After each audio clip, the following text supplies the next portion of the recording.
think we just need to use microphones for the AETN streaming live so that everyone can hear you. Yeah.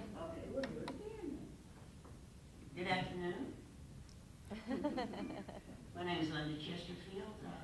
Welcome to Senate District 30. This is the Senate District I represent. We're just glad to have you in this area. Sabrina Bratton for Solomon Graves, Secretary of the Arkansas Department of Corrections.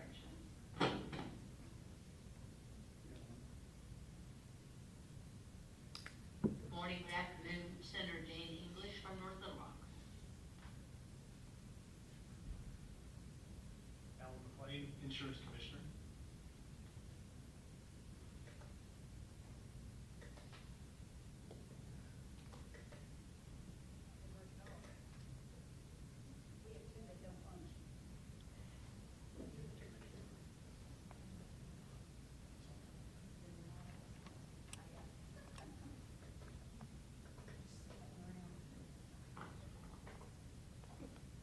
Representative Michelle Gray, District 62. Mark White, DHS. Dawn Staley, DHS. Senator Missy Irvin, District 18 from North Central Arkansas, Mountain View. Good afternoon. My name is State Representative Denise Sennett, and I represent District 36, which is on the other side of the river. Good afternoon, Senator Matt Pitts, District 8 out of Fort Smith. Good afternoon, I'm Kenya Eddings, Executive Director of the Arkansas Minority Health Commission. State Rep. Is that on? Is it on now? There we go. Is it on now? There it is. State Representative Jack Lademan, District 59. I'm Chair of Public Health in the House. And I just wanted to thank Secretary Gillespie for all the work that you've done in Arkansas. Thank you very much. Representative Bruce Cozart from Hot Springs, Arkansas, Garland County, represent District 24, soon to be 91.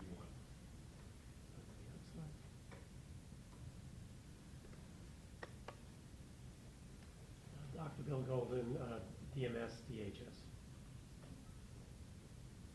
I'm Nell Smith. I'm also DHS. DMS too. Elizabeth Pittman, also with DMS. Hello, good afternoon, Nancy Watson, DMS.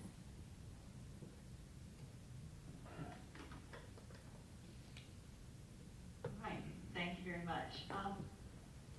So next item on our agenda is for Nell Smith and team to give us an update on the Life 360 homes.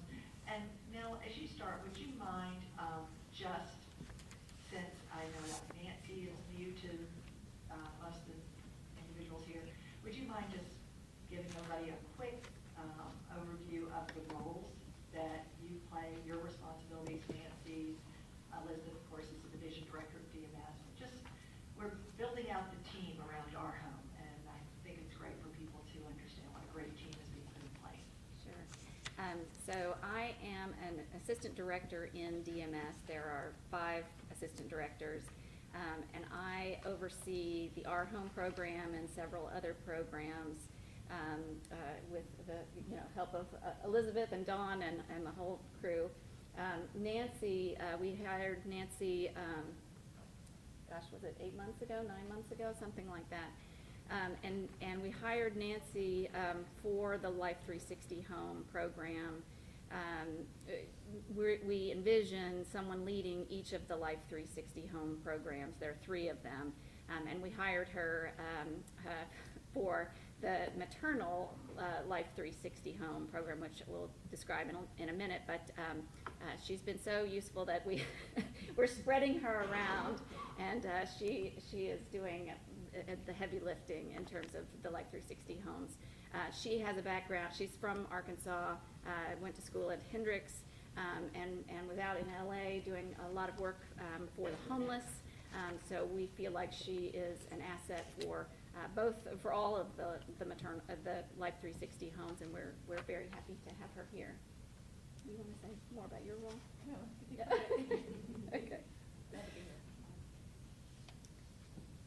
So, We are going to talk today about, the majority of the day is going to be about the Life 360 homes. But we're also going to give you some program updates and, of course, go through the quarterly update, quarterly report that's statutorily required. And we're going to do this a little differently than what's in the agenda. We're going to switch those last two, the quarterly report and the program updates, so those will be flip-flopped. We also today, we're planning to have the performance metrics from the QHPs calculated for you guys. Those are like the breast cancer screening rates and the cervical cancer screening rates, and follow up after an ED visit for a mental health issue. Those are the metrics that we talked about. I think it was in our December meeting of 21. So we were hoping to have that today. We're hoping to have the 21 performance metrics. You guys have already reviewed the 19 and the 20. We were hoping to have 21 today. We had some significant issues with the data that was coming from the carriers. We then recalculated the 21, not we, our GDIT team recalculated the 21 measures and still found other data issues. So the plan today is to not present the 21 metrics until we feel confident that they're full and complete, and then present that to you at the December meeting. So that's why it's not happening today, but we would have liked for it to. We are working with the QHPs intensely on getting everybody to provide their data on time, fully and accurately, and we're still working on that process. So instead, I will talk about Life 360 Home, which is another giant thing that's going on right now. We're very excited about it. And I don't believe we've talked about the Life 360 Home concept in these meetings. We may have mentioned it, but not described it to you. So the concept is, this is a program within our ARHome program. So it's a program within the program. And the concept is that we will contract with hospitals, and the hospitals will either contract with a subcontractor or they will provide services themselves, but they are providing intensive care coordination services to targeted subpopulations. And we use the umbrella term intensive care coordination, but that really means something different for each of the 3 Life 360 homes. So there's a maternal Life 360 home, a rural Life 360 home, and a Success Life 360 home. And the maternal is going to be providing home visiting services to women with high-risk pregnancies.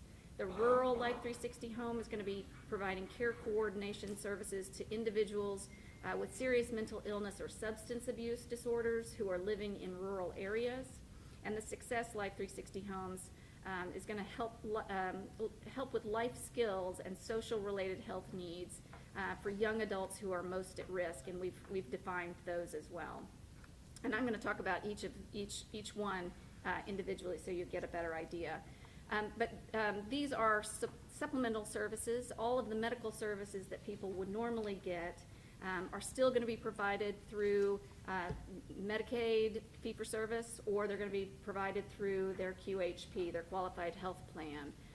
So this is not providing additional medical services. That's all handled the same way it always has been. This is providing additional supportive services to the subpopulations that we've targeted. So for each of the Life 360 home types, I'm going to go through the overall concept, the provider criteria, client eligibility, and monitoring metrics. And then for all 3, we're going to talk through kind of the client referral approach, how we're going to fund these, and the communications and outreach approach.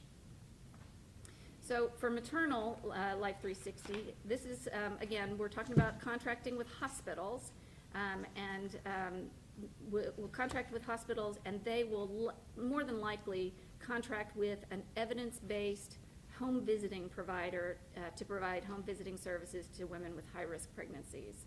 And I want to define two terms in there. First is evidence-based home visiting provider. There is a federal HHS has an entity called HomeV, and they are looking at the home visiting providers and the models and looking at the research and determining which ones support better outcomes for moms and babies and for families. And so we are only going to be using those that HomeV has identified as an evidence-based program. That one that's we have 4 evidence-based programs in the state of Arkansas, and I'll show you where they're serving here in a minute. I also want to mention that some of the programs may not be yet evidence-based because there may not be enough research on them. So we've got other programs that are emerging, but they haven't quite made it yet just because the research isn't out there. So it's not that the other services are not good, it's just that we know these are the ones that have been tested.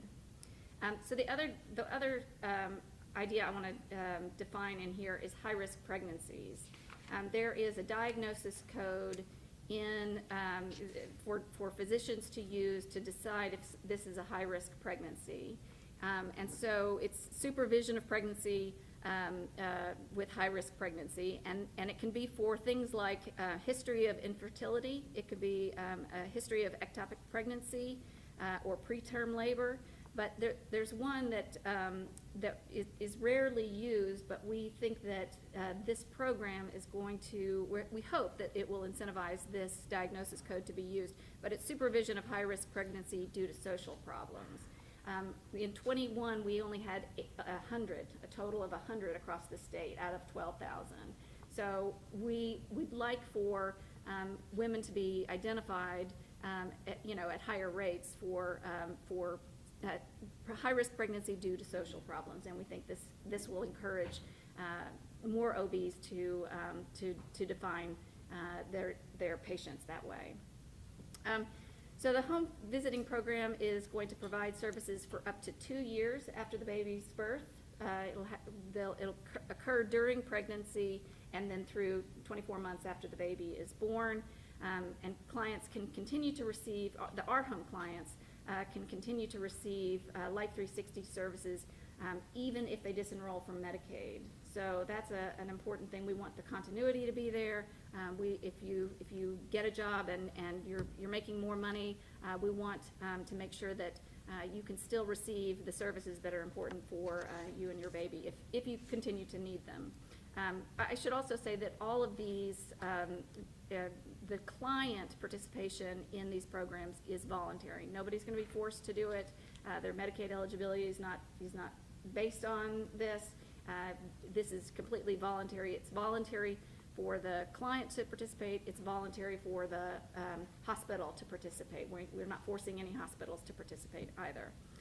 And the hospitals will be paid a per member per month payment in the maternal Life 360 home for each woman that they enroll.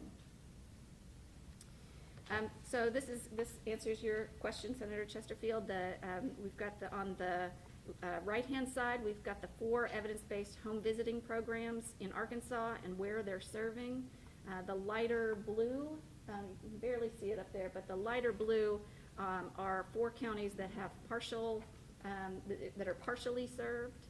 And then on the left-hand side, you see the hospitals that would be eligible. And those are hospitals with an obstetrics unit. They have to be an enrolled Medicaid provider. And there are 39 hospitals that are eligible to participate. And these can also be hospitals in bordering states, so the 39 doesn't include, a Texarkana hospital, for example. This is our Life 360 application process, just so you understand how we envision the Life 360 hospitals coming on board. We're going to require, if they're eligible to participate and they want to participate, they would first send us a letter of intent telling us, who they're going to partner with, what area they are proposing to serve, the estimated number of clients. If that looks good to us, we'll say that's fine. Go ahead with a full application. And we'll get a whole lot more information about what they want to do and their area and their referral networks and all of that. Then we would approve their application, and that would signal a startup payment. We've got startup payments as part of the funding for this program, and so approval of the application would send out some money for startup. And then they would use that money to really get down to business and begin developing their processes and buying equipment and that kind of thing, recruiting staff. Then they would tell us, we think we're ready to begin serving clients. We will do a readiness review where we go to their facility, make sure they've got all the right systems and that they're set up to share with their partner, and that we think that they can begin seeing clients. Once we approve a readiness review, that will trigger a second startup payment, and then they can begin seeing clients. And we have a whole system set up for how we're planning to enroll clients, a communication system in our MMIS billing system. So that would trigger the approval of the readiness review would trigger, okay, now you can start sending clients to them. So this is client eligibility. Clients are eligible if they're enrolled in ARHome or another Medicaid program. And this is different from the other Life 360 homes that we'll talk about. We have about 12,500 women on Medicaid who are diagnosed with a high-risk pregnancy as of 2021. And about 4,000 of those are ARHome participants. So we didn't want to leave the other women out. We didn't want women who are in other Medicaid aid categories.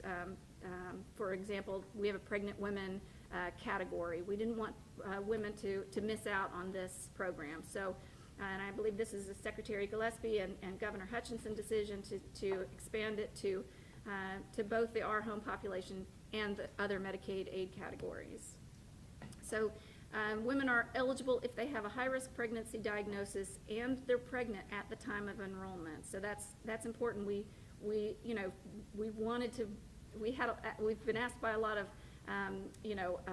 childhood advocates, and we really want to make sure that we're enrolling women during pregnancy, not after pregnancy. So that the pregnancy has a better chance of turning out to be a healthy one.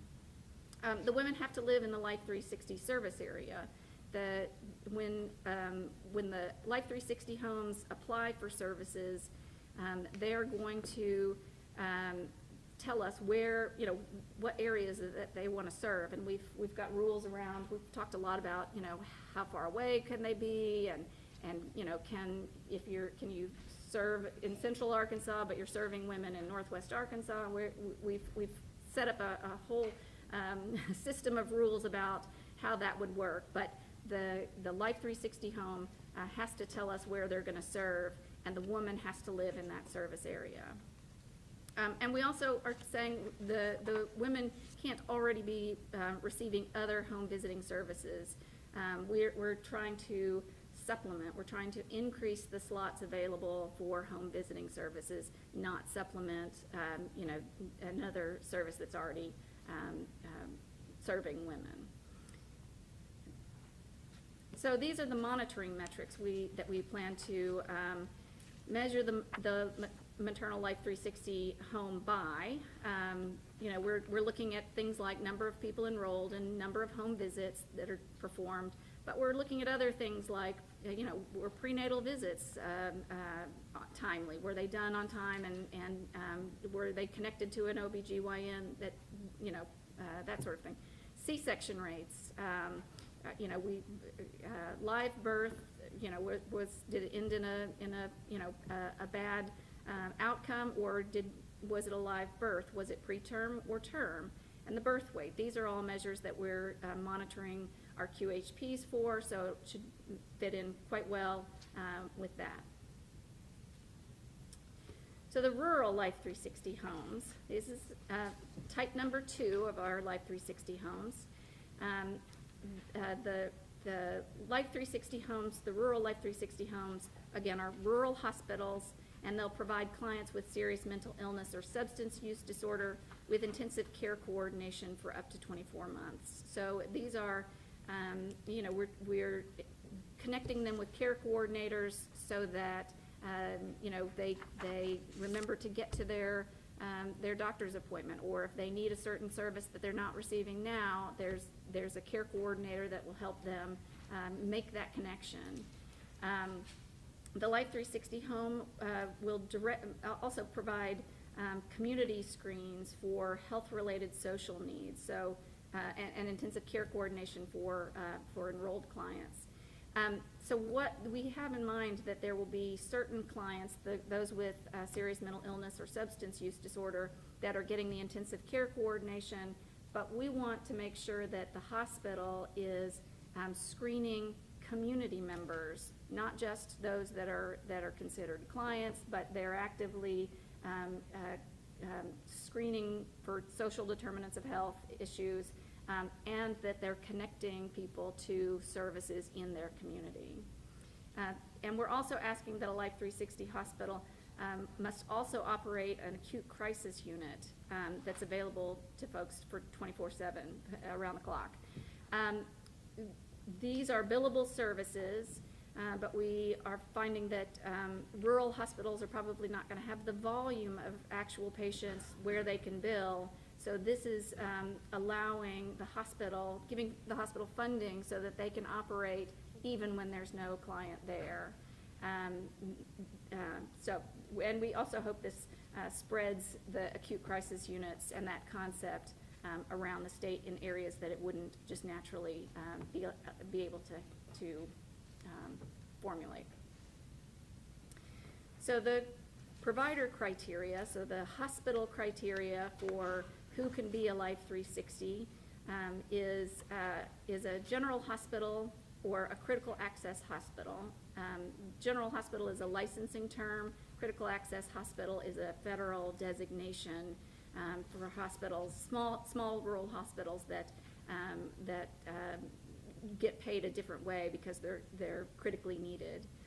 The hospital has to have 50 or fewer beds. They have to be enrolled as an Arkansas Medicaid provider, and they have to be located in a rural area.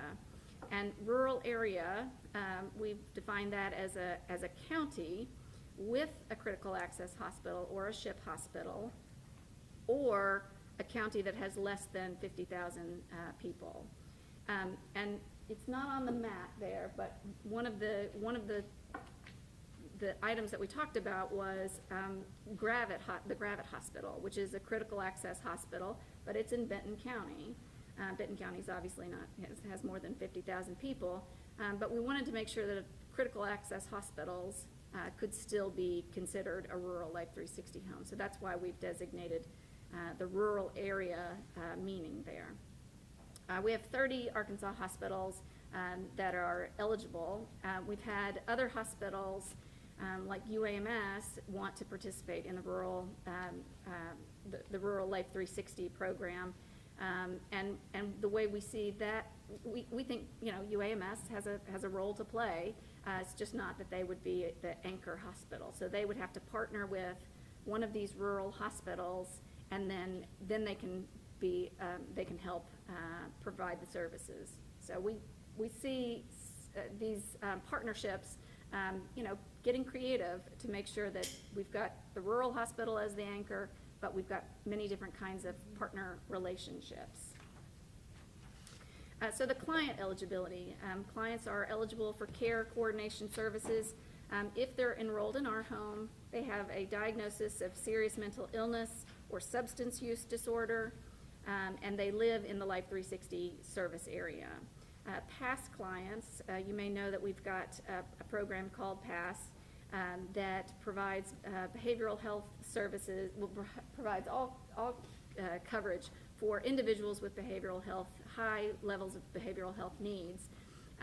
And in that program, they're getting care coordination services, so they're already getting the services that we're talking about in Rural Life 360, so we've excluded them from this program. In 2021, there were about 12,800 ARHome clients in rural counties with a substance use disorder diagnosis, and about 48,000 with a serious mental illness diagnosis. And if you talk about, some people had both of those, so if we're talking about unduplicated counts, it's about 52,000 statewide. Monitoring metrics, we have some of the same ones that are for all three. For example, hospital admissions and readmissions, emergency and non-emergent ED visits. But we are also talking about behavioral health therapy visits, drug and alcohol treatment. Are they sticking with that? And then some of the other metrics that we're following for the QHPs, follow-up after hospitalization for mental illness, or follow-up after an ED visit for alcohol or other drug abuse or dependence. The final Life 360 home is Success. This one is a Life 360 home, hospital. We would contract with the hospital. The contract would contract with a community organization like a Goodwill or an Our House that has experience working with young adults most at risk of long-term poverty. And the idea is that they're helping them build life skills. So the community organizations would help clients with health-related social needs, including safe housing, accessing education, applying for employment, getting a driver's license. Clients will receive services for up to 24 months or until they age out of their eligibility category, and we'll talk about the eligibility categories in a minute, but there are age limits on this. We're trying to reach young adults. So to be a provider, you just have to be an acute care hospital enrolled in the Arkansas Medicaid program. There are 49 eligible hospitals across the state, but we don't think that nearly this many are going to participate. This would include the Heart Hospital.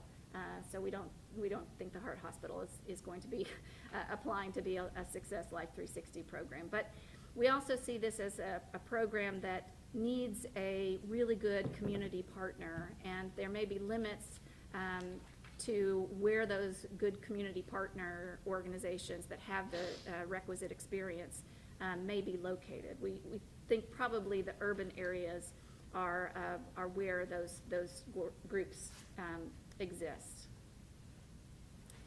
So clients are eligible if they're enrolled in ARHome, that they live in the service area of the Life 360 home, and that they meet one of these 4 eligibility categories. And you can see we've got former foster care, formerly incarcerated, formerly in DYS custody, or as a veteran. And we've got different ages for each of those groups. That's statutory, that's in the statute. And we've got numbers. We're working on getting a county by county breakdown of all 4 of these to create a little map like we had on the earlier slides, but right now we don't have veterans. We're working on that. But we know that there are about 5,700 former foster care youth, young adults who were in foster care. We have about 750 formerly incarcerated in this age range, and we have about 800 who were formerly in DYS custody in those age ranges. The monitoring metrics for this, we want to see income. We want to check, did your federal poverty level change? Did you avoid the criminal justice system if that was in your history? Did you enroll in education, workforce training, safe housing?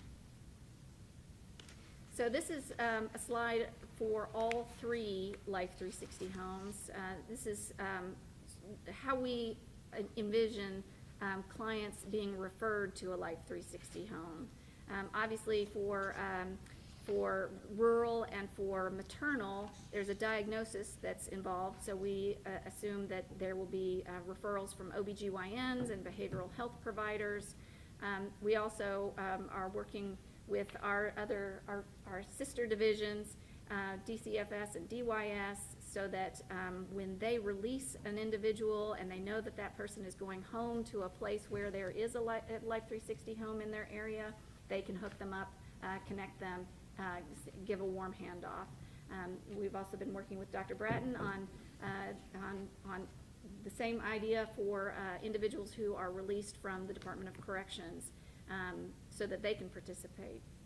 We've also been meeting with veterans groups, and they're extremely excited about this and think that it is right in line with their missions, and they're eager to help us get going.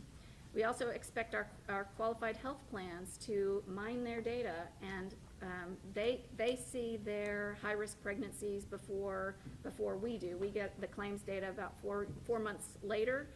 We want them to identify these are high-risk pregnancy, women with high-risk pregnancy diagnoses. Send them a notice, say, hey, there's a Life 360 home operating in your area, and we think it would be something you should check out. A community network. We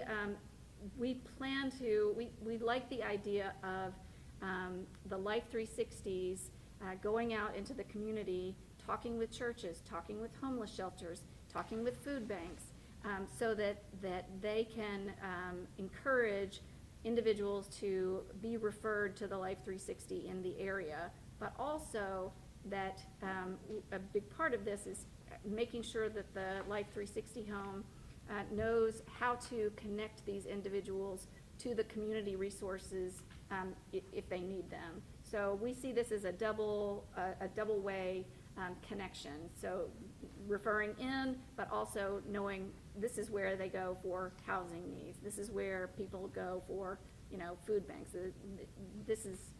These are the services that are available in the area. So the communications and outreach, we think the Life 360 home should be responsible for outreach to the OBGYNs and the behavioral health providers. We want them to tell the OBGYNs, hey, there's this diagnosis code of high-risk pregnancy due to social problems. You might consider your clients for that diagnosis so that they can participate in this program if appropriate. We expect them to talk to them about the referral process and educate about the program generally. And then the next two items on the list are what I just talked about, where we expect the community referral network, the Life 360 home to develop this referral network for referring clients to the Life 360 home. But we also expect that they will have this community resource network to refer clients to. DMS, we will also develop an overall communications plan to include provider outreach and education and communication to clients who are potentially eligible for the Life 360 homes. We will also help the Life 360 home work with Department of Corrections and DCFS and DYS and the Veterans Administration on establishing enrollment process for clients upon release. This is our funding matrix. So you'll see the first one on the list is startup funding, and that's going to be a lump sum amount, and there's two installments of that for maternal and rural, and 3 installments for the Success program.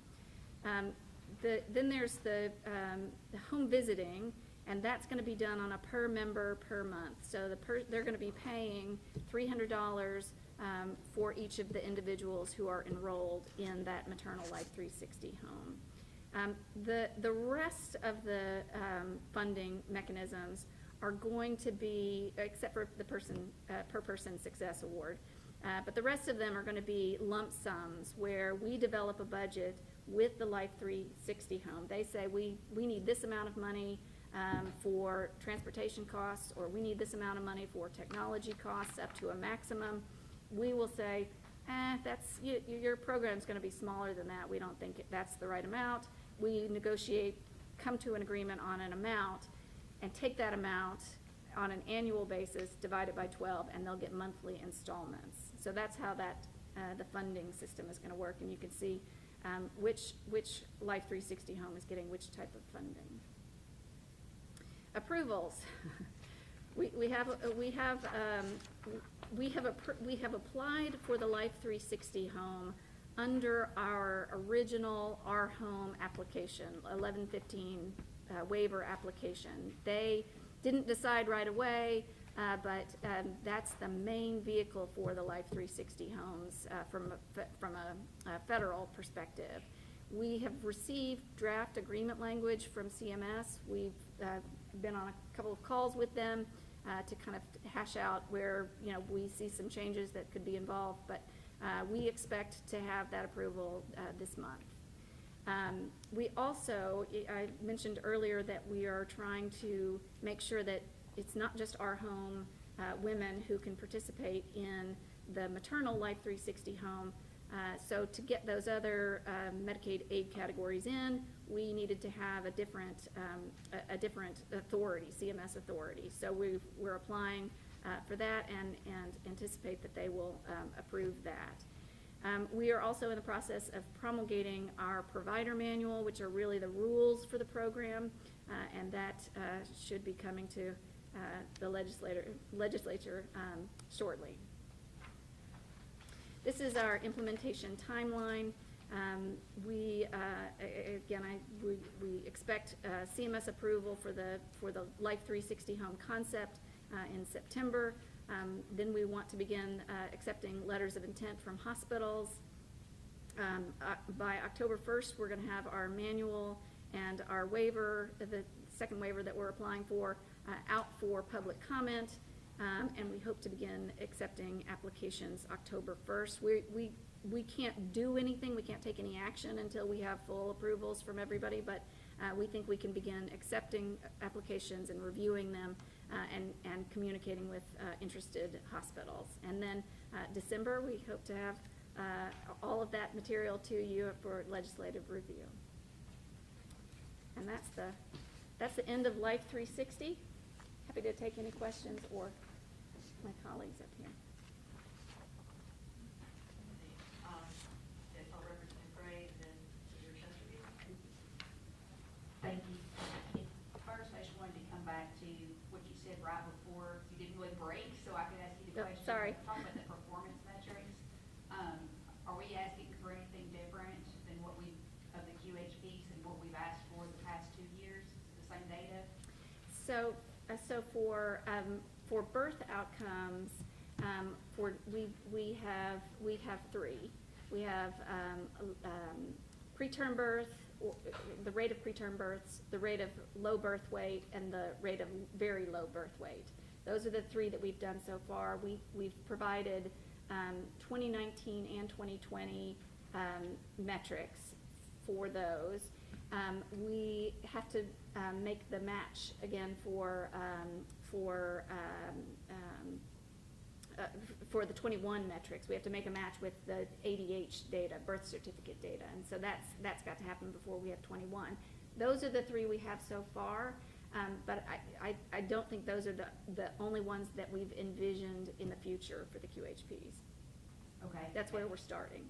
Okay, so maybe I'm confused. Have we set the metrics for the entire program already? We set the metrics for QHPs. Okay. We set the 22 metrics back in December of 21. In December, in the next meeting, December of 22, we'll set the metrics for 2023. Okay. And these are, we are measuring the QHPs on these metrics. The Life 360 homes are a separate entity with separate clients. So we'll be measuring the Life 360 home, the maternal Life 360 home, on how they're doing with their clients based on those same metrics. Okay. I think that kind of gets in. That's kind of where I was going with that was if we don't have the data, what happens if we don't get the data from the QHPs by the December meeting? We're expecting that we will for the Life 360 home, for the QHPs. We're going to have the 21 data for December. We're going to have the 21 data for December to make those 23 performance metrics.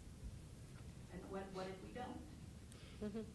Right now, we don't have, we are adding language to the MOU that we are negotiating with them right now, so that we will have a deadline to get us that data, so that moving forward, if for some reason we don't have it in time, we have the ability to take some action. Right now, that language is not there. The QHPs are here, and I do believe we're very close to having complete data, so we anticipate no problems getting it to you by December at this point. But we are adding that kind of hook language for going forward. Thank you, that's where I was going, thank you. It's not that we don't have any data, we just. Right.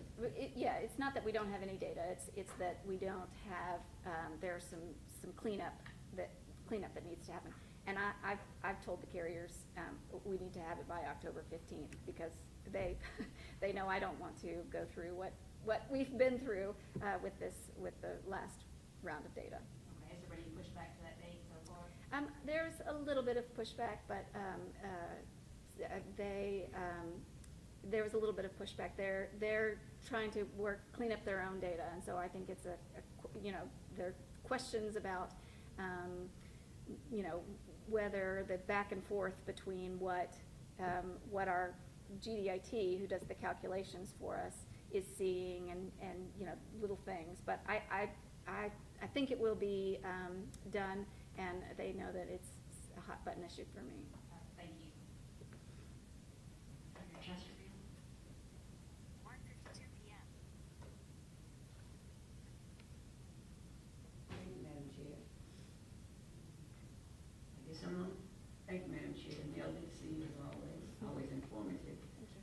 I think you are very much aware of the fact that I have an aversion to alphabet soup. And I have been inundated with it this morning, and I'm sure everybody else understands what all of these things mean. But is there any way you could get us just a sheet that would indicate what all of these things, these alphabets really mean? Yes. And that would help me better understand the presentation. Yes. Second thing, you have referred several times to dealing with high-risk pregnancies and those things that we're going to talk about in the way of maternal health. But you keep referring to these people as women, and we have children who are having children. And so I'm wondering, where do they fit in this process? So, to Nell's point earlier about what Secretary Gillespie and Governor Hutchison did with expanding the Life 360 home, that was part of ARHome. As you know, ARHome only covers 19 to 64. Okay. So when they made that decision to expand it, it now covers all Medicaid eligibility categories. So that includes our Kids A or our Kids B, any of those categories where children under the age of 19 Would be qualified. Okay, because I missed that. And is it going to be financially feasible enough for us to increase the number of partners that we would have? Is what we're going to give to these people who provide the services sufficient to make them want to become a part of us on this program? So part of what we have to look at, because we are using, as Nell had mentioned, the 1915B, which is what we've used for dental managed care, and part of what we have to look at is the rate actuarially sound. So we do have to have an actuary look at and verify that rate to make sure that we can use that rate to pay for the service. Thank you. Thank you, Madam Chair. If I could mention one thing before we move on. Nell mentioned, Ms. Smith mentioned that we are in the process of promulgating these rules. As the rules around the Life 360 come forward, it will be the legislature's decision as to whether or not this expansion to all Medicaid high-risk pregnancies occurs. So just putting in a plug. I hope the members of this panel will help get that through the legislature this fall. This will happen before January 1st, when we want all this to go into effect. Thank you. I had meant to mention that. I wrote it on my little notes. And to that, I think we're planning to be there in December for approval, if I'm not mistaken. And Mark's nodding yes, so that is correct. We also, though, are going to go ahead and accept letter of intents starting now. We will take them now and begin working those applications. Now we understand that some of the things are subject to change. But we do want to go ahead and start working with hospitals that are interested. So if you know of any hospitals that are interested in your districts or your areas, please do send them our way. Just plugging that too. Representative Ladyman, Senator. Yes, thank you. I had a question back there on page 11. You were talking about the rural Life 360 and the hospital you mentioned UAMS had shown interest. I don't know how you're gonna rope them into this, but, I think you should talk to the medical schools at ASU and also up at Fort Smith, because I don't know about Fort Smith School, but at ASU, they have a mobile clinic and a schedule where they go into rural towns on a regular basis, and they set up for 2 or 3 days. And I'm not sure how that program's going, but it had ran up a couple years ago. I was at that. So, I mean, they're almost like a mobile hospital. I mean, they don't have all the facilities, but I think that we should check into that and Fort Smith School, because I think those would be valuable assets. We'll do that. I think something like that could work. We have to have the anchor entity be a hospital. That's in the statute.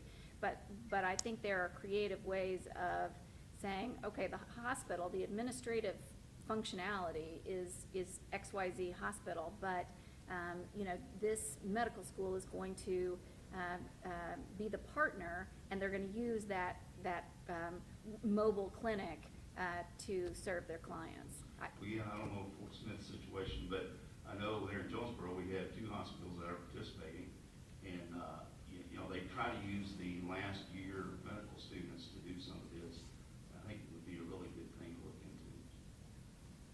We'll do that. Thank you. Senator Urban, I remember when we first talked about this, and the Life 360 concept was yours, so questions? Yeah, thank you. I appreciate that. Well, it says it's on, but I'm not sure if y'all can hear me through this. Yes, it was interesting. I mean, the idea behind this was, I was literally drawing pictures on a piece of paper and texting Cindy Gillespie. And so I started in reverse, imagining, what this looked like, and I thought about people, thank you, that, just need help. They just need help trying to figure out where to go, what to do, how to go through getting the help that they need, or even articulating the help that they need, because sometimes they don't even know what to ask for. So, and a lot of this, I think, was driven, for me, a Life 360 home is driven by, quite frankly, my husband's rural practice in Mountain View, Arkansas, and as a primary care physician dealing with, and then me as kind of like the person to call and go, hey, I need you to go up to the hospital and just help hold this baby all night long because the mom just needs to go to sleep. And things like that, which really, makes you realize the levels of help that are needed for certain individuals, and that individuals may or may not have that support structure around them, their families. And that's where the community, the neighbors have to step in, churches have to step in, everybody just has to step in. And so I thought, and the nurses, to me, in the hospital, the doctors, and especially these hospitals in these rural areas of the state of Arkansas, are really anchors for those communities. That's the go-to, and they're kind of the experts on everything that a person might need. So the Life 360 home, I thought, was just something that I thought, if I were a mom and my kid was away from me, I would want to plug them into something, And so I thought about the Life 360 app, where you can track and, see what's going on and where you're at. And I thought, that'd be great if we had something like that through Medicaid. Because, and to me, I think it's important to utilize the infrastructure that we have already in place. And so this is what these do. They utilize the expertise and the infrastructure. We're not building new infrastructure to meet the need. We're trying to utilize what's already in existence with hospitals and with folks out there, the different organizations like the Minority Health Commission, the schools that were mentioned is a great idea. Plugging all those components in to something that can be beneficial and meaningful and impactful, so that we can move the needles, so we can improve outcomes. And I think, to me, what's great, and I was going to save these comments for closing, but Secretary Gillespie has been just incredible at, looking at my little pictures that I draw out and text her at night, and then making sense out of it with a whole program. The collaboration has just been tremendous. And so, and pulling all the different people together, like all of y'all sitting there, to figure all this out. And you did it in partnership with us. I mean, Michelle, great. I couldn't have imagined a better partner in all of this than you, because you've lived this with me as well, personally, in your personal life and also in your professional life and career. So, you know, I'm not sure what I'm going to do without you. But you've just been tremendous. So thank you for giving me the latitude of saying those things, because I'm so excited about this, because I love what the potential is here, and that we could be a leader in the nation for this, because it's really just about connecting all the dots and putting all the pieces that we already have into a very, very clear mosaic that has a very clear picture of what we want to achieve, which is a healthier baby, which is a more successful young person, which is somebody who finally has a chance at success in their life because they've overcome a substance abuse problem, or they've gone through a really rough life in foster care, and they're finally able to go, you know, I'm standing on my own 2 feet, this is the path in front of me, this is what I want, this is what I want to achieve. So I think there's just so much potential here, and I'm so excited about it. So now I'm going to go to my comments on the thing. I think education is such a big component of this. And so I would just, in your monitoring metrics, I think it's important, whether it be part of the memorandum of understandings or the information you have with the hospitals, is to really utilize education as cohesively as possible, particularly when it comes to nutrition. I mean, I wrote this down in the Maternal Life 360 home, because we know that nutrition is so incredibly important for the development of that baby and that's in the womb. Vitamins, folic acid, all of that. And then connecting, but this could also be nutrition for any of the other individuals, either in the Rural Life 360 home, or also in the Success homes, because I've had experiences where patients have come in with children, and it's actually sometimes some of the behavioral issues are because of what they're eating, and they have a sensitivity or an allergic reaction to something, and so a lot of times that can be a really big key component of what's happening with maybe a young person.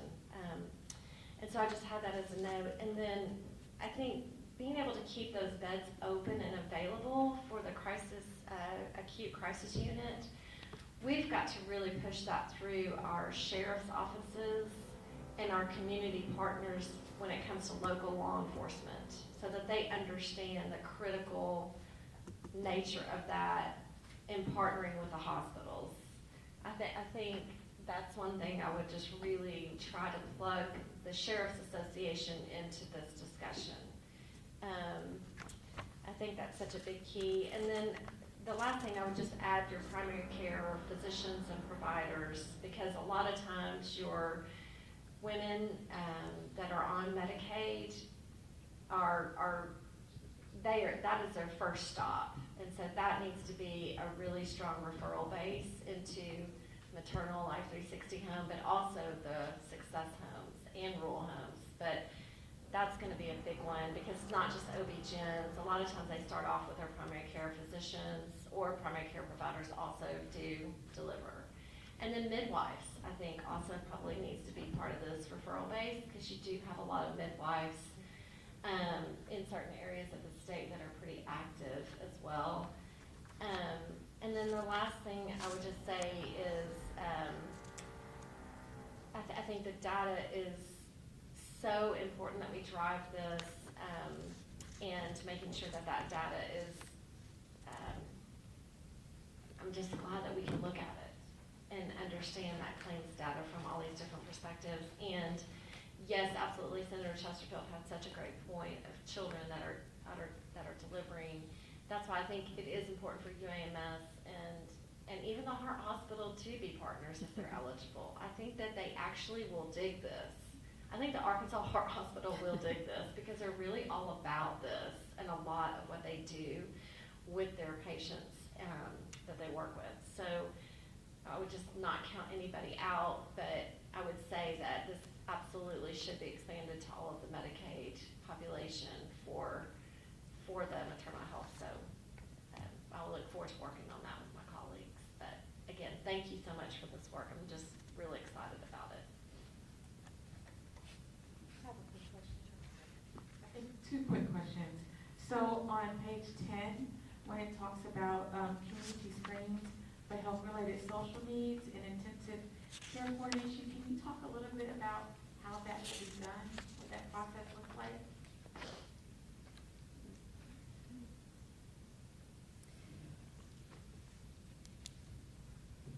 We're talking lists. You're talking about the rural. Mhm. Yes. Yeah, and I actually think you might be better at talking about that since the past. Okay. Yeah, sure. We're gonna get to page 10, make sure I'm answering. I think you're talking about the second bullet, is that correct? Yes. Okay, so the first thing we envision is that it doesn't matter if it's a Medicaid client or not a Medicaid client. Anyone that walks through that door will be able to get that screen. And how they're going to be able to do that is, I think Nell referred to the startup cost at the very beginning. So once they become, or submit that application to become a Life 360 home, we pay them that initial startup cost. And they can use that to buy technology and systems and things of that nature, which would include a social determinants of health screen or an SDH screen. I think CMS is using a different term now because they like to be confusing, but it's SDOH here. I think they call it functional drivers of health. Something like that. Health-related social It's needs. changing. Yes. Yeah. But we're gonna keep using SDOH because that's what I know. So we envision that first. And so then we, as Nell referred to, have 3 ways we can serve the seriously mentally ill or those with a behavioral health need inside of Medicaid. We have traditional Medicaid, which offers counseling and medication management services, includes group counseling and family and marriage counseling. We have the qualified health plans or the ARHome, which is, they have services through the QHPs that are mental health services, including substance use services.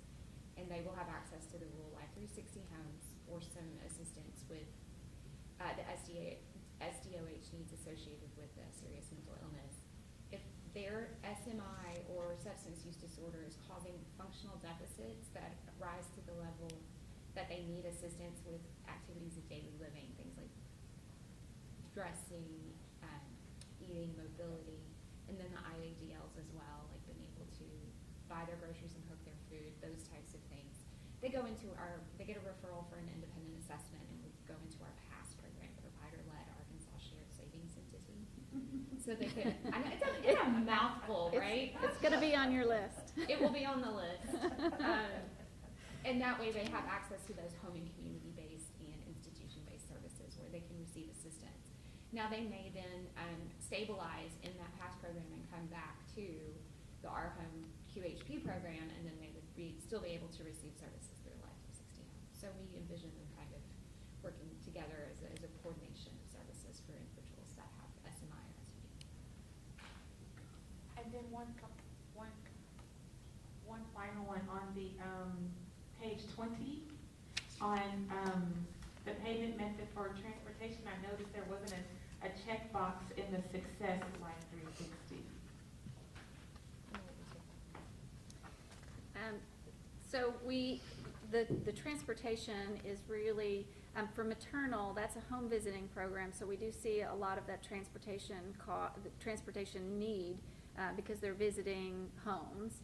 And I think that it was included in rural as well, because it's a rural population and we feel like there's probably gonna need to be some help getting clients to a care coordinator or getting clients to a non-medical appointment. We've got a non-emergency transportation for medical appointments, but for other health-related social needs appointments, we think that that's an important getting people to transportation is a little bit more important. I think success, we've envisioned that as mostly being in urban areas where transportation is not necessarily as critical. Okay. Now, if you wouldn't mind clarifying that everyone who is enrolled will still have access to our non-emergency transportation program. So no matter which of the Life 360 homes that you participate in, this really just, the chart on page 20 really just speaks to where CMS is giving us some additional funding to pay for transportation that is typically kind of outside kind of the Medicaid wheelhouse, if you will, like things such as paying for the home visitors transportation. But anything that is still client-related, like getting back and forth to those doctor's appointments, going to the pharmacy, seeing their, substance abuse counselor, whatever it is, that is still all covered within the Medicaid program. And then I think the only other thing to mention around that success, many of the people who go through the Success Life 360 homes, as you saw, a lot of that is about employment, training, work, those assistance areas. Many of them, therefore, are going to end up qualifying for and being in SNAP E&T, workforce services, other programs that do pay for transportation around those aspects. So this is really about how do you bring all the programs together around a human being, right, to help lift them, versus continuing to keep it in silos. Okay, that makes sense. Okay.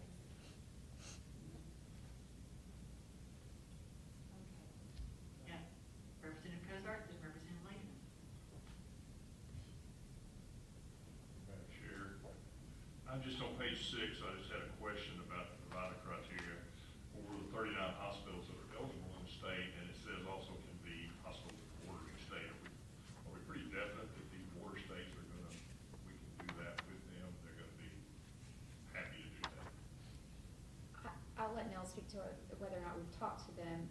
We enroll providers in bordering states already under Medicaid, so a lot of these hospitals, will honor in Memphis, the Med in Memphis. I'm from Memphis, so those come to mind quite readily. I'm sorry, but there's also some in Texarkana and some in Springfield, Missouri that are enrolled as Medicaid providers and see actually quite a large number of our clients in some of the rural areas where it's closer.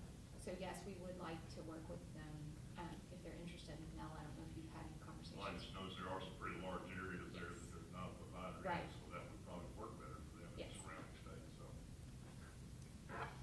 Well, and they have to be enrolled as an Arkansas Medicaid provider, so we're not talking about, far west Oklahoma. We're talking about those that are right along the border. And I think there was some interest when this legislation was going through. There was some interest expressed from a bordering state, and I don't remember exactly where that was, but I think that's why that's here. There was some interest from outside the state. Oh, did I? Memphis, mainly Memphis. Well, I think that's a good idea because Memphis, we have some really good hospitals right there on the border. So it'd be great to have them participate in this if they want to and can. I just got a statement. Last week I was in D.C. A couple other public health members were there, but at a CSG Medical Academy, and we talked about 1115 waivers, and I talked about this program, knowing that this part of it was not approved at that point. But as you said, Secretary, people in that room were very interested. These were people from all over it was a national meeting.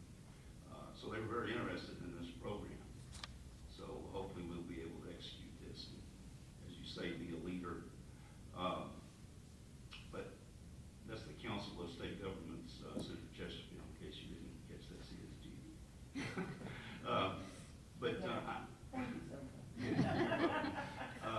But I just want to say something about Senator Urban and Representative Gray. This act that we're talking about that allowed all this to go through, they shepherded this and did a lot of hard work to get this through, and it took a long time, and they put in a whole lot of efforts for that, so thank you all for that. Sweet, thank you, Jack. Representative Lakeman, you played a key Yes, role. yes, So we let's did. don't, Yes. that's very We did. sweet of you, but your support and your leadership as public health chair, Yes. you and Senator Bledsoe, those are big pieces of this. And many of you, Representative English, for all the hours you sat and listened to me talk and gave us input and advice, as did Senator Chesterfield and many others. So this is one of those things that has a lot of, a lot of people were involved to bring this to this point. So thank you very much for all that y'all did. I was going to mention one quick thing to a point that Senator Ervin made about the ACUs in the rural area. And I know in particular Senator English and Senator Chesterfield have talked to us many times about the need for agencies to work better together. So that's why I want to make this point. The Department of Public Safety under Secretary Cook did an agreement with us, and we now have a full-time law enforcement officer at DHS who is under an agreement to work with us full-time around developing ACUs, because it is very hard for clinicians to go into an area and talk with law enforcement, you know? And so recognizing that both sides, we all want this done, they have done an agreement with us and have put a full-time person working with us to help drive this. So I think that is something to really commend the Department of Public Safety for taking that step to work with us in this way. I want to mention that. Then the last thing, I just want to follow up on a couple of questions that were asked. As we look at the map around, for example, maternal, and I know this is a journey that this state is on. This is not we're there overnight, so it is a journey. Can you talk a little bit about what you are thinking in terms of beginning to develop out the capacity in other parts of the state, because we do want to grow maternal home visiting all over the state, and not just in areas that currently have these programs. So the way that when we first started mapping where the existing the home visiting providers are operating, and I actually have a more complicated map that puts these two things together. But I started looking at the hospitals in the southeastern corner that are alone. They're not being served by home visiting providers now. But I'm imagining it's not going to be that difficult for an existing home visiting provider to say, oh, well, we'll start taking Bradley County down there, and with the Bradley County hospital that's there. So I think it could be a way to, to expand the home visiting services that are being provided in counties that currently don't have them, based on where the hospitals are located. I mean, it's going to be really easy for one of the central Arkansas hospitals to connect with an existing provider there. But the map, when we put them together, and again, I have the complicated map if you want to see it, but it just made it clear that how easy it would be for the home visiting providers to say, hey, let's spread our services to that next county over, and join up with Drew Memorial or Bradley County Hospital. So I think this is a way to spread home visiting throughout the state. Yeah. One, that map looks like fruit stripe gum, so you don't want to see it. It's very complicated. It gave me a headache. And second, I think just to add to Nell's point, I think we're all hearing about workforce shortages right now. It's a problem across the state, and so we don't want to exacerbate that by coming in and saying, develop these programs. So part of what we're doing with that startup funding is we're providing it can be used for recruitment and retention of home visitors. So Nell is right, a home visiting that's in El Dorado, in that area of the state, could easily move and partner with one of those hospitals where there aren't home visiting, as long as they have people to go into the homes. And that's where the recruitment and the retention comes in, and being able to partner with people in those counties and say, we want to serve these clients, so we need some people that are qualified home visitors to do that. And so that's where that startup funding comes in, and how we kind of envision that being used. All right, any other questions before we move to Senator Ervin? On On the definition of high-risk pregnancies as it relates to a minor, is that an automatic high-risk pregnancy designation? No, it's not, and I think that's one of those where the provider can say it's a high-risk pregnancy due to social problems. Okay. So it would be if it's a certain young, so under, I believe Dr. Golden, you said 16 and younger or 17 and younger would be considered a high-risk pregnancy in and of itself, Would you like to Is answer, it- Dr. Golden? Is Yeah, that I an mean, automatic? The younger you are, the more high risk you are. No, I under- But it's, again, there are different categories of coverage if Right. you're under 18, 19 in Medicaid and if you're over that. So that's why Right. there's a separate program. Yeah, But- that was why I asked the question, though, because I felt like the code, there could be a lot more work, or, well, we could actually glean probably more information looking at the codes that are available versus the diagnostic codes that are available versus what's being utilized. And so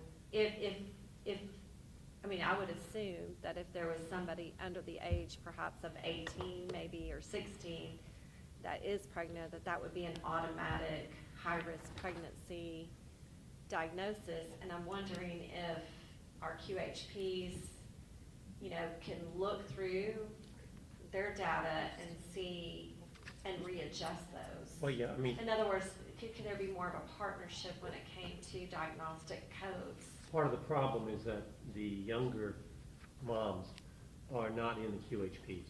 So Okay. they're in our Medicaid data, but we certainly can mine our Medicaid claims data to look at that. So there are ways of integrating both Right. sides of the population. Yeah. That might be helpful if we could do that. Then it would open up more opportunities for those patients because they may not be coded, because it just depends on who's doing your coding, right, sometimes. So, anyway, I just think it's an area where we could kind of explore a little bit more and utilize that data to make sure we're capturing all the patients that need to have those services and be plugged in. Just an idea, I thought. And we have crunched that data. You have? Okay. Yes. The young patient, there were 318 in 2021 out of 12,570 high-risk pregnancies. So very small number that are being labeled as that. Okay. There are, like I said earlier, there are 100 that had social problems. The highest number is something called other high-risk pregnancies. That's about 27% of the high-risk pregnancies. But the next highest is insufficient reproductive care or OB history. Okay, thank you.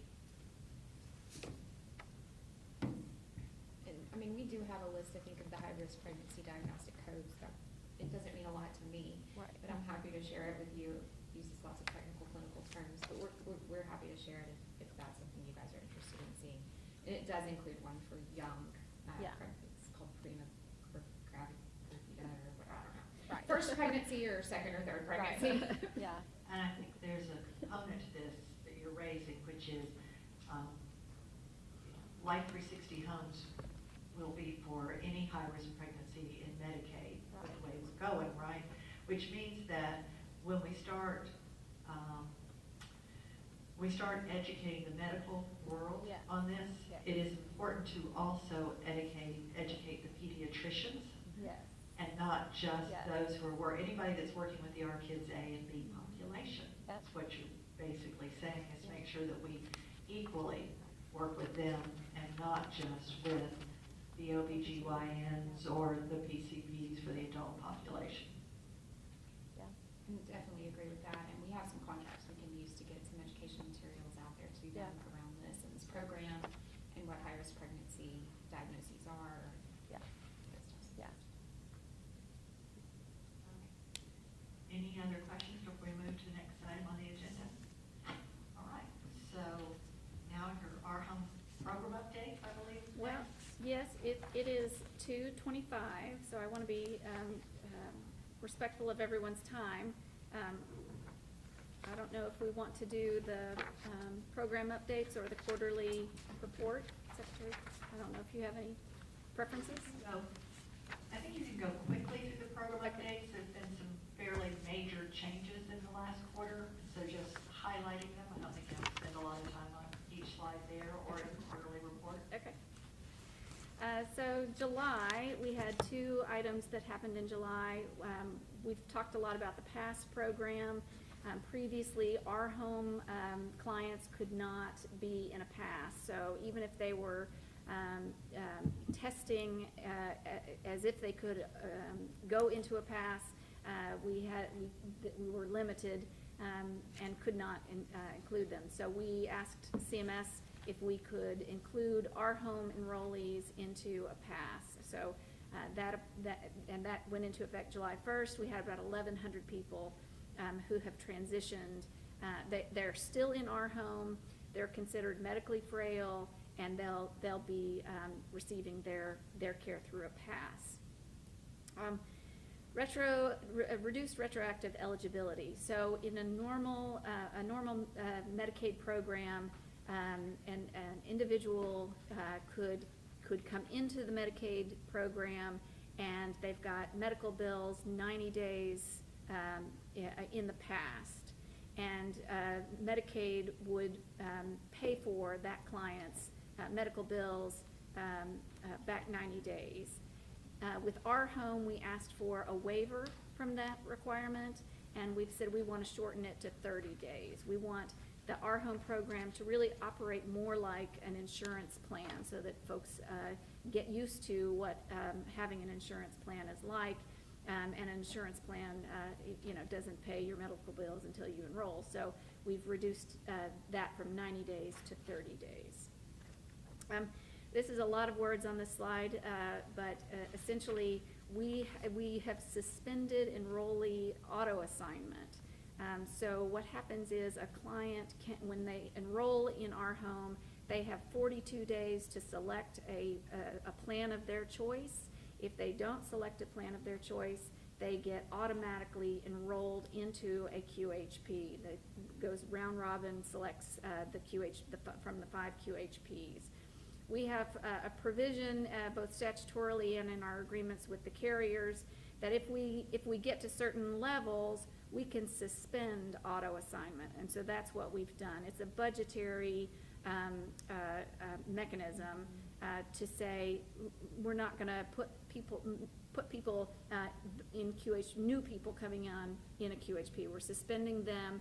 They'll still receive their services through the fee-for-service Medicaid program, just like they have for the 42 days that they waited. They just won't be automatically assigned into a QHP. And importantly, if someone selects a QHP, they still have that opportunity. If they want to go into Blue Cross, if they want to go into Ambetter, they still have that option to opt in. It's just that we're not automatically assigning them to a plan. So they'll remain in fee for service. And so far that's affected about 2,000 people. Open enrollment begins in November 1st, and this is the time where someone can switch from one QHP to another QHP. Outside of this time period, they can't do that. It begins November 1st, and it'll go through January 15th, which is the date that aligns with the federal open enrollment period for the marketplace. Purchasing guidelines and the MOU, these are the agreements that we have with the carrier. The MOU is the agreement that we have with the carriers, and the purchasing guidelines says what we'll purchase, what kinds of plans we'll purchase. Importantly, the changes that we're making for 2023, clients have above 100% of the federal poverty level have been required to pay a $13 per month premium. In 2023, there will be no client premiums. CMS has asked us to not do that anymore. And in 2023, in 2022, we have required one health incentive. We've required the QHPs to offer one health incentive aimed at improving the health of specified populations, pregnant women, individuals with mental illness, that kind of thing. And we are now requiring two incentives for each of those populations in 2023. The next one is that networks must include federally qualified health centers or rural health clinics. I don't think that's a heavy lift. I think they already do that now, but we're requiring it. And we're going to have a new cost-sharing structure. Right now in ARHome, only people who are in a QHP who are above 100% of the federal poverty level will have, they currently have cost-sharing. So they pay co-pays, they pay premiums. In 2023, we will begin those co-pays before they enter a QHP, and we'll be implementing that down to 20% of the federal poverty level. So, and we've got some other limits that on cost sharing that we'll implement as well. All right. Or, just so you know, the cost sharing will also be coming for approval in, I believe, December as well for a January 1st start date, so be on the lookout for that as well. If you have any questions, we're happy to answer them, and I think we're gonna work with Mark to make sure there's a nice slide deck to walk through it with everybody, because I know cost share hurts my head, so be a lot. All right, I'll move on to the quarterly report. This is the statutorily required report that we are required to provide to you every quarter. We're, as we do this, we are developing some standardization, but more to come as we, each quarter make it a little nicer or a little more standardized. The first item is our ARHome enrollment. And right now, we're currently at 343,000 enrollees overall as of September. This is showing through the second quarter.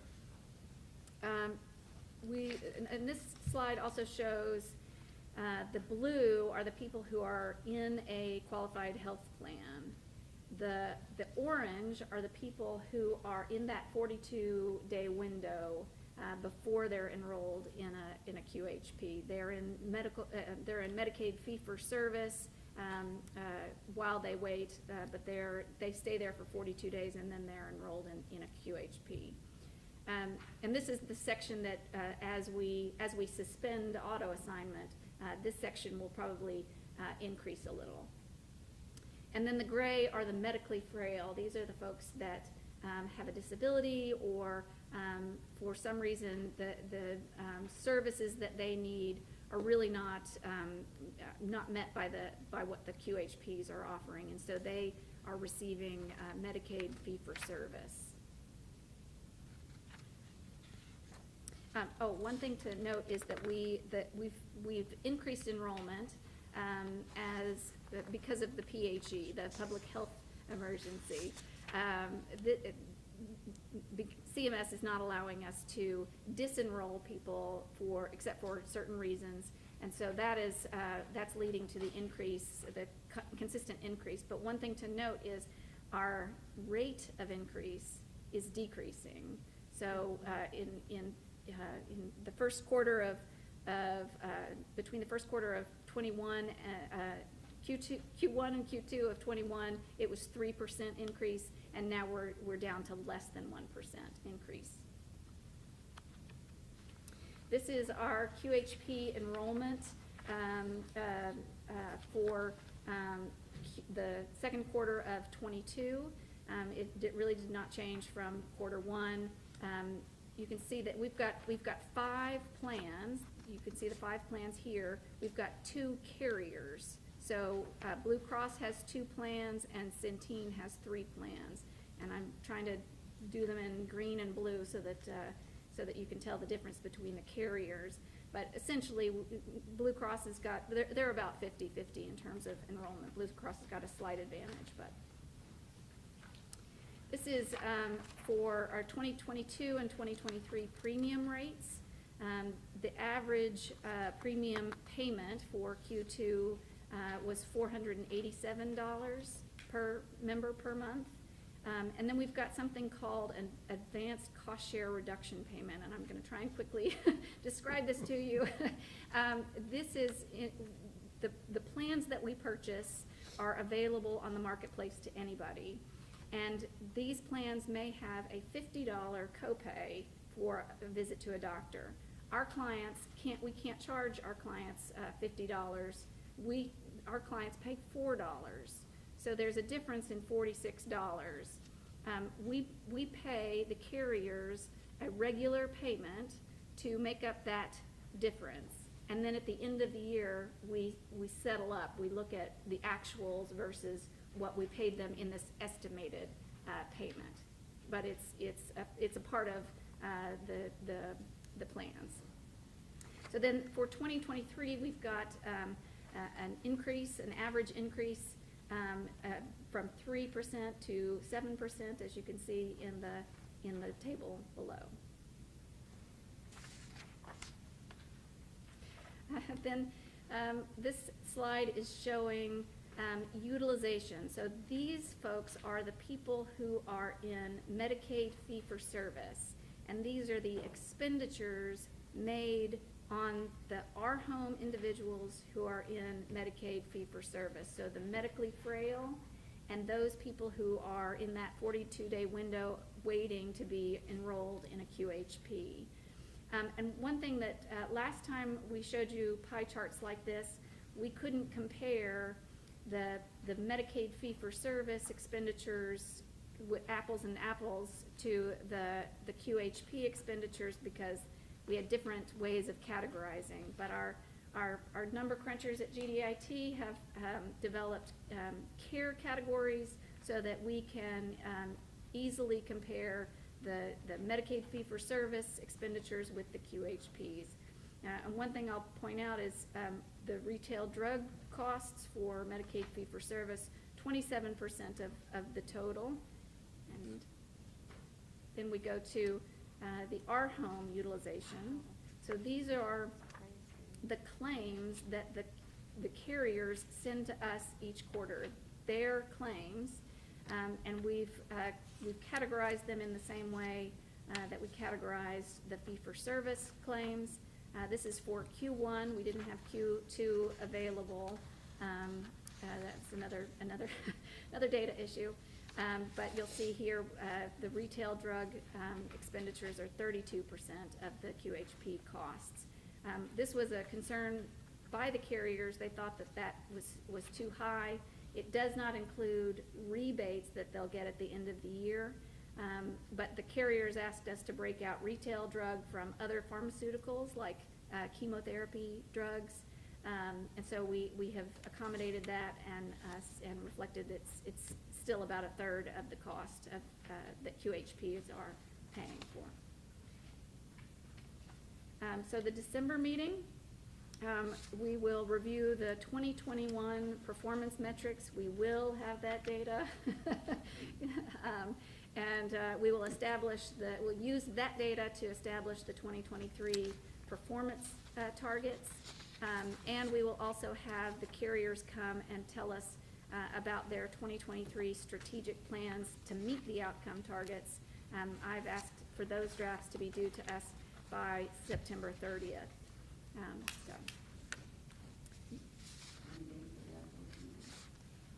For the December meeting, we have not set a date yet. I assume it will probably be on a Monday and maybe not an ALC week. Good assumption. But, Kendall, Laura? Okay. We'll get it up. We'll get it out quickly? Okay. One of the last times I can actually get them in order. Realize that.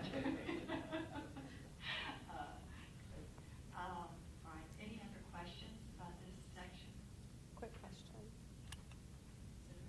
Thank you, Madam Chair.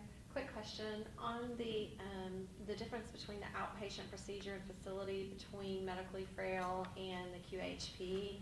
You think is that driven because of reimbursement levels, or what do you think drives that difference? I historically, and again, I'm just talking very quickly for you. A, there's some reimbursement changes, and two, just historically between like Medicaid and commercial, there are many more outpatient procedures in commercial than in Medicaid. And some of that has to do potentially with a reimbursement structure.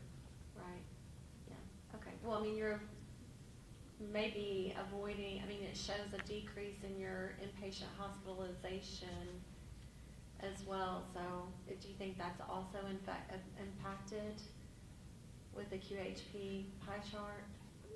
It's a That conflict, it's- we'd have to it's go over, coming. there's some ER numbers that are different, and, Right. I mean, we'd take a little bit to tease that out and give you a good answer, that's, Yeah. you know, not speculative. Right, and then the QHP, is that data is across all carriers, correct? Yes.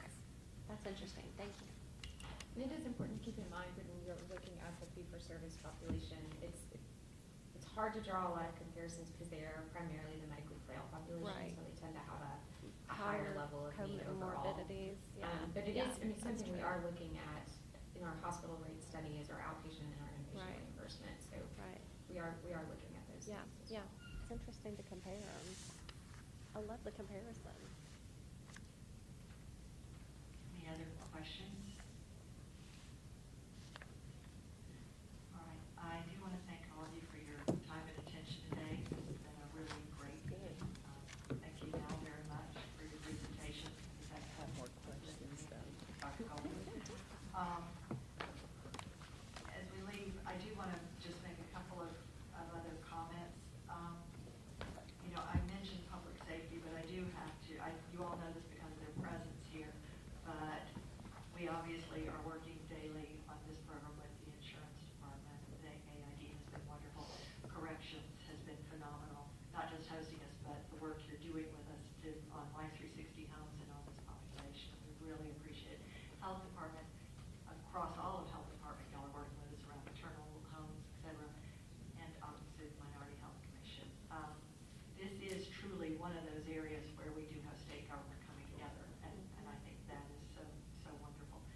And I would be remiss if I didn't thank Qualified Health Plans, Ambler, and Blue Cross. They are tremendous partners with us. And I will say, as we talk about this nationally and the things that are going on, we are asking them to do things. They are treading new water. I mean, they are the first of the marketplace plans to go down this road. And so that is something to, you know, also recognize this is something new for them. And they are very committed to going down this road with us and going quickly. So I think there will be times that y'all will be holding us at DHS accountable in here. That's the point of this panel. There'll be times you're holding, I also want to thank the Hospital Association. They have been deeply involved in this with us. So there'll be times that it'll be the QHPs, it'll be us, it'll be the hospitals, it'll be some group of the medical world or the education world or community group, but it is all about all of us going down the road together. And I really have to say how much I admire that everyone is doing that here. So I did want to just put in closing that plug for how wonderful it has been to watch since this legislation was passed, to see everyone come together to figure out how are we all going to do this in Arkansas. So with that, I will adjourn this meeting of the ARHome panel. Before you do, we just all, this is your last meeting, and so, but let me just, on behalf of all of us, Cindy, this could not have happened without you, and Arkansas is a better state because of you. Our citizens have been so well served under your leadership, the department, and the writing on the walls. If you go into DHS, there's writing all over the walls, which I absolutely love. I wish we would do that more in the legislature. But I thought it's just a culture shift that occurred, I think, within DHS, and with and so much of that was your creativity, your inspiration to tell people to dream and not think inside the box, but outside the box, and get us down this path. And so, you know, we are forever grateful. You are a tremendous collaborator and partner with the legislature, which we so much appreciate, which we love when we have that ability within the executive branch to do.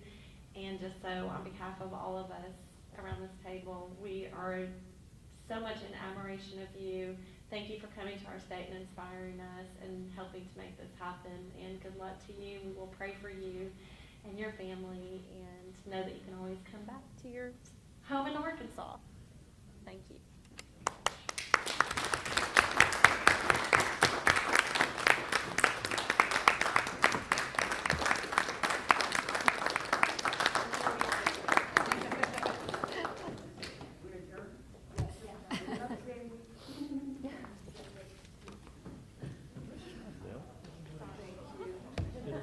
I'm trying to get through this just for breath.